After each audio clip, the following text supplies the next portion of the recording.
کا دوبارہ آغاز کریں۔ ایک ہی بہن نے مجھے آف ایئر کال کی تھی، میں اس کو شامل کر رہا ہوں۔ انہوں نے یہ پوچھا تھا کہ کیا یہ ایسا ہوتا ہے کہ عورتوں پہ بزرگوں کی سواریاں آنا شروع ہو جائیں، کبھی داتا صاحب آ رہے ہیں، کبھی غوث پاک کی سواری آ رہی ہے،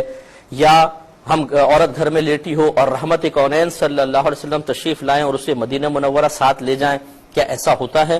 یا یہ کیا ہے؟ دیکھیں، مسئلہ یہ ہے کہ اس میں دو چیزیں ہیں۔ نمبر ایک، ڈرامہ،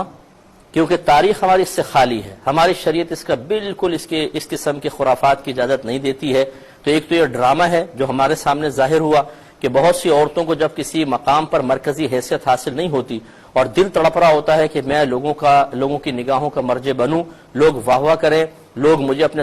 مطلب محفل کے درمیان میں رکھیں، چاہے وہ خواتین کے سلسلے میں ان کا یہ ذہن ہوتا ہے،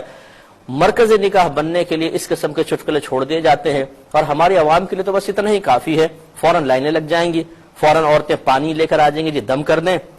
بچے اٹھا کے لے آئیں گی چین چین چین چین پی پی پی پی کرتے ہوئے، یہ بیمار ہو گیا اس پہ دم کر دیں، اور وہ بن گئی ہیں بڑی پیرنی اور وہ خوب مرجے بن گئی ہیں قوم کی۔ تو پھر اور نئے نئے ڈرامے کرتی ہیں آنکھیں بند کر کے، اور یہ چھو چھا شروع کر دی۔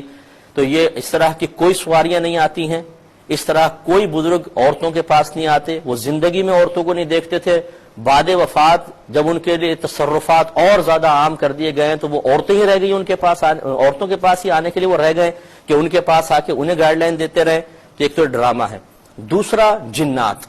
یاد رکھیں کہ یہ جنات ہوتے ہیں جو آ کر بعض اوقات اپنے آپ کو بزرگ کی شکل میں پیش کرتے ہیں، اور وہ بیچاری عورت خود یعنی سوچنا چاہیے، نہ آپ نماز پڑھتی ہیں، نہ آپ اسی طرح روزے رکھتی ہیں، نہ آپ نے علم دین سیکھا ہے، غیبت چغلیوں کے اندر سارا دن آپ گزارتی ہیں، فلم ڈرامے آپ نے کوئی نہیں چھوڑے، اور اتنی آپ ولیہ کیسے بن گئی کہ سارے بزرگ آپ کے پاس آنا شروع ہو گئے۔ آدمی ویسی عجب و خود پسندی سے باہر نکل کر سوچے کہ یار میں کر کیا رہا ہوں، یہ اتنی میری اوقات کہاں سے بڑھ گئی ہے کہ خود سرکار میرے پاس آ کے مجھے مدینہ منورہ لے کر جا رہے ہیں، لیکن کوئی خیال نہیں ہے، بس جی وہ اللہ تعالیٰ نے ہاتھ پکڑ لیا ہے، لا حول ولا قوت، یہ جنات نے ہاتھ پکڑا ہوتا ہے۔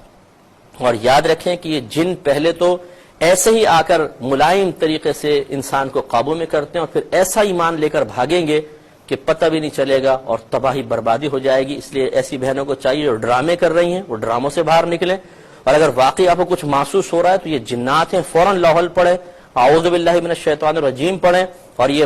یزید بستامی صاحب رحمۃ اللہ علیہ کا قول یاد رکھیں۔ آپ نے ارشاد فرمایا کہ ہوا میں اڑنا کوئی کمال نہیں، یہ تو مکھی بھی کر سکتی ہے، پانی پہ چلنا کوئی کمال نہیں، یہ تو ایک معمولی سا تنکا بھی کر سکتا ہے، اصل کمال ہے نبی کریم صلی اللہ علیہ وسلم کی شریعت پر چلنا۔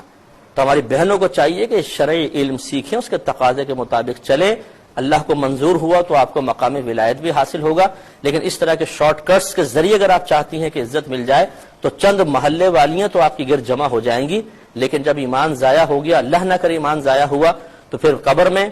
موت کے وقت اور میدان محشر میں جو پچھتاوا ہوگا وہ بھی قابل دید ہوگا۔